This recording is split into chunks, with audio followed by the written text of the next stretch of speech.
برای تعریف ریموت شاهین. ببینید همینجور که میزنه تو مانیتور ریموت شناسایی نشد و کلاج هم که میگیریم ببینید سبز نمیشه. حالا برای تعریف ریموت شاهین دیگه موتور سمین از قسمت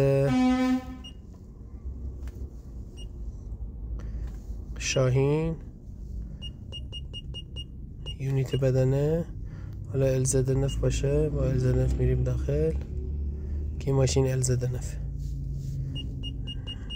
منوی تعریف ایمو ببینید چند تا گزینه داره که من دونه دونه بهتون میگم. کد سویچ ماشین رو که داخل IBCM که میتونید در بیارید و اینجا وارد کنید برای تعریف سویچ و ریموتش. حتما هم این کارو بکنید. مرحله دوم تعریف ریموت. مرحله سوم هم اگه تعویض ECU یا تعویض IBCM داشتید تعریف ریموت و ایمو. حالا اولین مرحله رو باید حتما برید. تعریف ایمو ریموت رو میرید ببینید میگه کد سویچ از حافظه پاک میشه و میبایست مجددا تعریف کد انجام بشه. خودش داره توضیح میده. خب ما دوتا ریموت داریم، دوتا ریموت داریم. تایید رو میزنیم. میگه که ریموت اول رو مقابل دستگاه قرار بده و تایید رو بزنید. خب ما تایید رو میزنیم. تعریف انجام شد. حالا ریموت دوم رو میاریم بزنیم جلوی دستگاه و تایید رو میزنیم.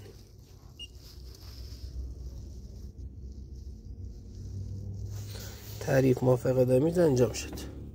خب ببینید حالا اگه من بخوام سویچ رو ببندم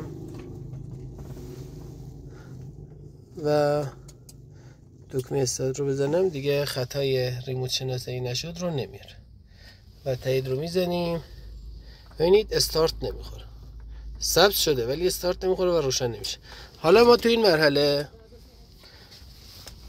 مرحله میام تو قسمت تعریف ریموت و ایمو. اینجا خیلی مهمه.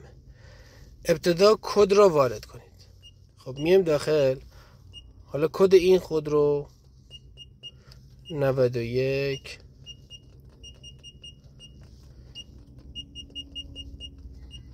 71 هستش. همون 4 رقم اولش کفایت میکنه. حالا یه چیز ادامهش هم خودش میاره. 18 7 و بقیهش 0. تایید رو میزنیم. کد سویچ موافق آمیز بود. میام داخل تعریف ریموت و ایمو. ببینید میگه دوتا ریموت داریم دیگه، دوتاشو باید بشناسید. خب تایید رو میزنیم. تعداد ریموت های تعریف شده. آیا میخواهید ریموت ها را تایید کنید؟ بله. ریموت اول را مقابل چشمی قرار دهید و باز تایید رو میزنید. تعریف انجام شد. ریموت رو میذاریم کنار و ریموت دوم رو میذاریم روی کیلس و تایید رو باز میزنیم. تعریف انجام شد. برای تعریف ایمو لطفاً سویچ را باز کنید. یک بار سویچ رو میزنیم باز میشه، برق میاد پشت آمپر. تایید رو میزنیم. خونسازی داره انجام میشه. ببین میگه لطفاً سویچ رو ببندید. باز سویچ رو میبندیم. سویچ که بسته شد میگه تایید رو بزنید. تایید رو میزنیم. 15 ثانیه صبر میکنیم.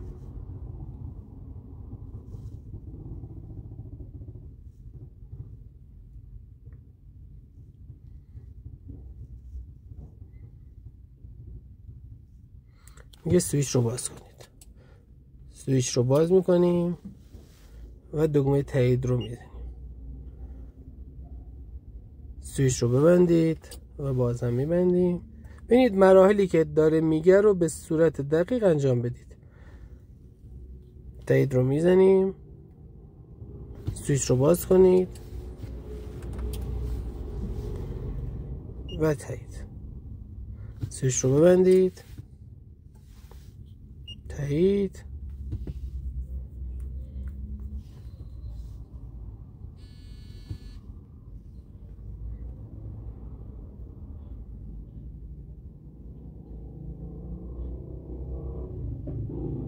سویچ رو باز کنید. ببین تعریفمون به درستی انجام شد و خودش از منو اومد بیرون.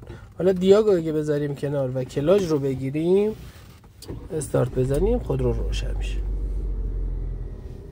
موفق باشید. خدا نگهدار.